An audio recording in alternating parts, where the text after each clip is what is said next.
Na nataka niwapongeze. Nilipowazindua mlikuwa kama 2,200 na kitu kidogo, lakini leo mnakaribia 5,000. Nawapongeza sana, nawapongeza sana. Nilipopata mwaliko wa mwanasheria mkuu wa serikali kuja kufungua mkutano huu, siku 6 kukubali mwaliko huo kwa kutambua uzito na umuhimu wa kazi zinazofanywa na mawakili na maafisa wa sheria wa serikali katika kuimarisha mfumo wa utoaji haki nchini.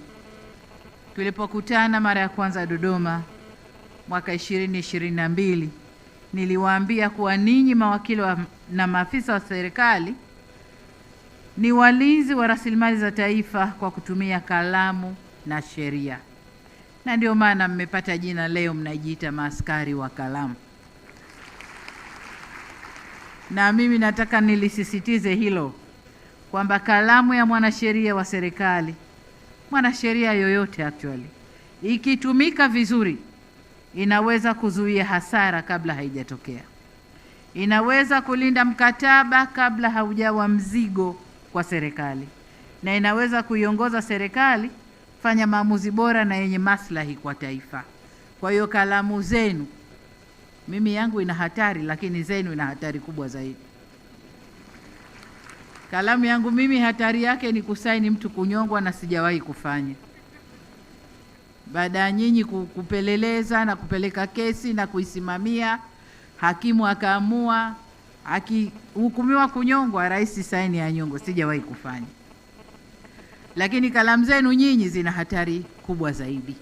Kwa hiyo hii inaonyesha kwamba nyinyi ni watu wa aina gani, mnadhima na majukumu gani kwa serikali, lakini kwa nchi yenu. Kwa hiyo mawakili wa serikali, hongereni sana kwa mzigo huo mkubwa ambao mlichagua wenyewe kusoma, lakini Mungu aliwapanga muwe hivyo. Hongereni sana.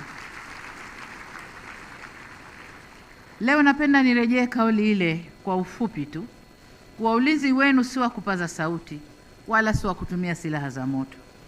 Ulinzi mnaopaswa kufanya ni kwa kutoa ushauri wa kisheria kwa usahihi, kwa uzalendo na uaminifu, na kutanguliza maslahi ya taifa dhidi ya maslahi yenu binafsi.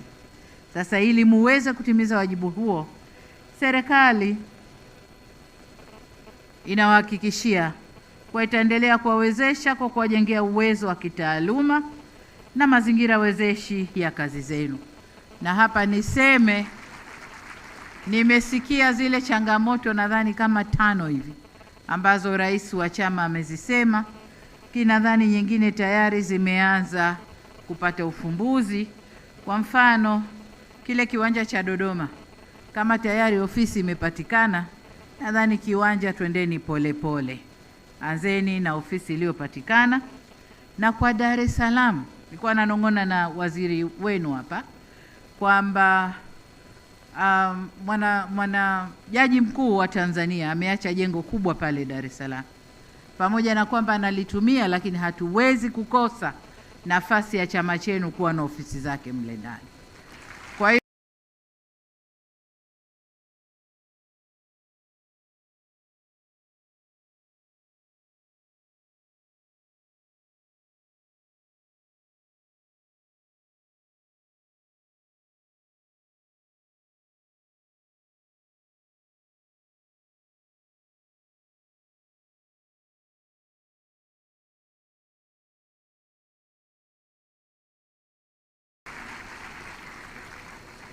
kwa upande wa ufinyu wa bajeti, hali halisi mnaijua.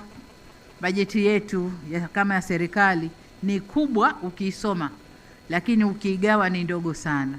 Tumetanua matumizi kwa kiasi kikubwa sana.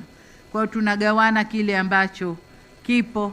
Tutaendelea kuwaona, tutaendelea kupanga mafungu, na nimemwagiza waziri wenu, na mpagizo tena hapa, kwamba ile bajeti ya bilioni 5, kwa sababu bajeti ya mwaka huu ilishapitishwa, bajeti ya mwakani ahakikisha anaiweka. Kwa hiyo kwa upande wa bajeti, lakini sasa upatikanaji wa fedha ni moja, matumizi ya fedha jingine. Mawakili, naomba muwe waangalifu sana kwenye matumizi ya fedha. na kwa bahati nzuri bajeti ya mwaka huu kuna bilioni 1 ambayo mtaanzia kufanya kazi.